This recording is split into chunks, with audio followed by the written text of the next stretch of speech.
warahmatullahi wabarakatuh. Selamat siang, salam sejahtera buat kalian semua, anak-anakku kelas IPA 12. Baiklah, pada hari ini kita belajar materi rangkaian arus listrik. Dari materi yang kemarin sudah kita bahas pada saat post-test apa yang dikatakan arus listrik. Kemudian apa yang menyebabkan arus listrik, dan kemudian kalian mengetahui kehidupan sehari-hari kita menggunakan listrik. Pada hakikatnya rangkaian arus listrik ini terdiri dari apa saja dan kemudian bagaimana prosesnya. Baiklah, selanjutnya saya menunjuk satu orang siswa ingin mengetahui sampai di mana pemahaman tentang arus listrik. Baik, saya tanya Muhammad Ika,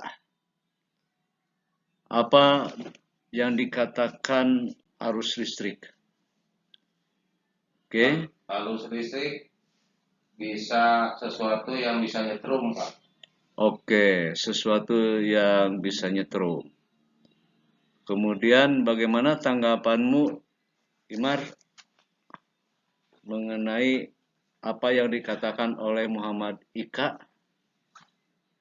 Penambahannya arus listrik itu bisa didapatkan dari sumbernya dari PLN. Sumbernya dari PLN. Nah, oke.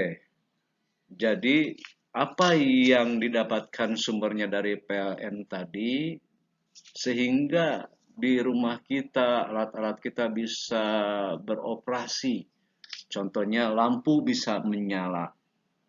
Itu apa yang menyebabkan lampu bisa menyala tersebut?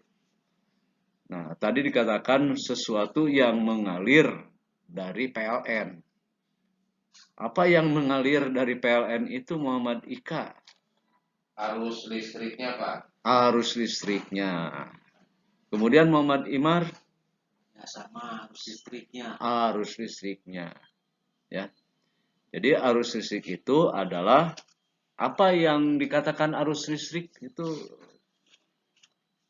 Muhammad Gifran? Apa? Kemarin udah dibahas. Kalau listrik itu pada dasarnya apa tuh kemarin yang mengalir? Arusnya, Pak. Arusnya. Ya, arus itu yang mengalirnya apa? Kan arus itu bahasa lain daripada aliran gitu ya. Itu arus, contoh air mengalir, arus air kan gitu. Sekarang yang mengalir itu apa? Listrik. Listrik. Listrik itu diantaranya terdiri dari muatan apa? Muatan positif dan negatif. Muatan positif dan negatif, bagus. Jadi yang mengalir itu pada dasarnya apa? Muatan tadi. Jadi muatan listrik ya. Muatan itu ada yang muatan positif, ada yang bermuatan negatif. Ya. Jadi saya bisa simpulkan apa, Muhammad Imar, kesimpulan dari arus listrik?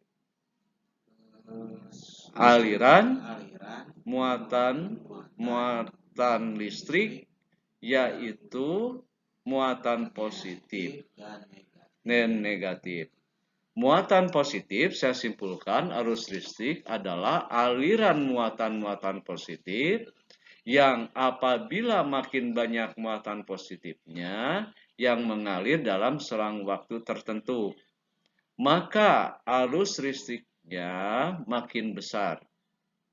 Nah, dalam arus listrik ini ada arus listrik searah dan ada arus listrik bolak-balik. Arus listrik searah biasanya diberi informasi atau ditulis arus DC, directing current ya, yaitu arus listrik yang arahnya selalu tetap terhadap waktu. Nah, Jadi sekali lagi apa?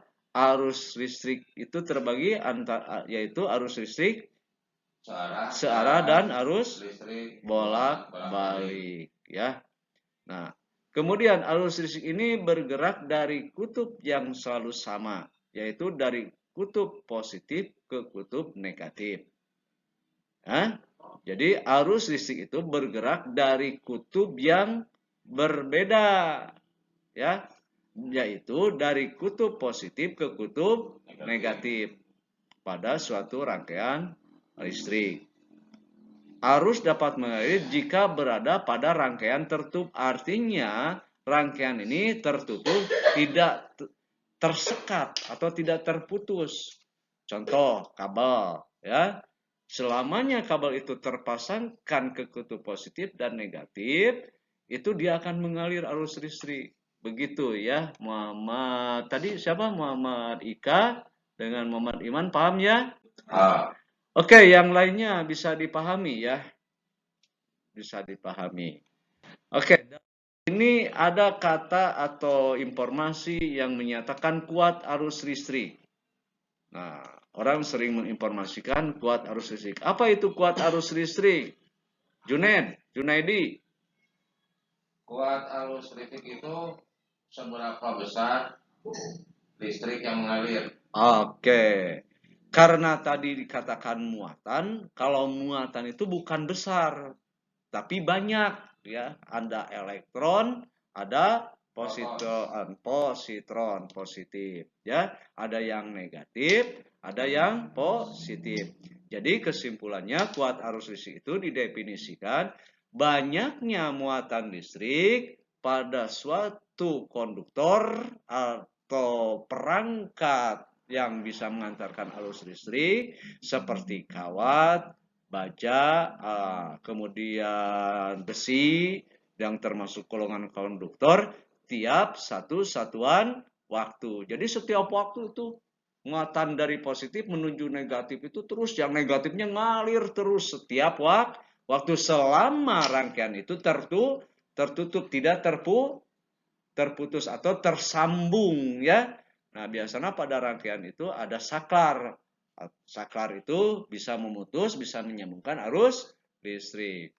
Baik, anak-anak, kita lihat permasalahan berikut ini ya. Nah, pada persamaan tadi, arus listrik yang mengalir adalah muatan yang mengalir pada satu satuan waktu. Berarti persamaannya, contoh, kuat arus listrik ini diberi simbol apa? I ya. I. Dan kemudian banyaknya muatan diberi simbol Q ya, Q. Kemudian dalam waktu-waktu tertentu atau satuan waktu atau setiap waktu adalah T. Maka arus listrik tersebut sama dengan Q per T. Atau didefinisikan arus listrik banyaknya muatan dalam satu satuan waktu.